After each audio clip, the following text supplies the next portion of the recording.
கிராமத்தில் பழமையான வீட்டில் தனியாக வசித்து வந்தாள் மீனா. அந்த வீடு நூற்றாண்டு காலமாக இருந்தது. மக்கள் அதை களவாணி வீடு என்று அழைத்தனர். ஏனெனில் அந்த வீட்டில் இரவில் மர்ம ஒலிகள், நிழல்கள் தோன்றும் என்று கிராமவாசிகள் நம்பினர். மீனா நம்பிக்கையற்ற பெண், பேய்கள் உண்மையில்லை என்று கருதியவள். ஆனால் ஒரு நாள் இரவு வேறு மாதிரி ஒன்று நடந்தது. மின் துண்டி நின்றுவிட்டது. மெழுகுவர்த்தியுடன் மீனா அறைக்குள் நுழைந்தாள். அங்கு தூக்கில் தொங்கும் ஒரு பழைய கண்ணாடி இருந்தது.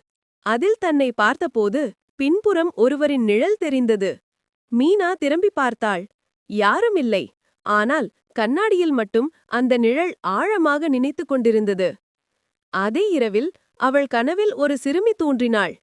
என்னை யாரும் நினைவில் வைக்கவில்லை. என் பெயர் களவாணி. இந்த வீட்டில்தான் என் உயிர் போனது என்று கூறினாள் அந்த சிறுமி. அடுத்த நாள் மீனா அந்த வீட்டின் பழைய பதிவுகளை தேடும்போது களவாணி என்ற சிறுமி 1947இல் அந்த வீட்டில் உயிரிழந்ததாக ஒரு செய்தி கிடைத்தது. அது திடீர் மரணம் என்று குறிப்பிடப்பட்டிருந்தது. ஆனால் யாரும் அதற்கான காரணம் தெரியாமல் இருந்தது.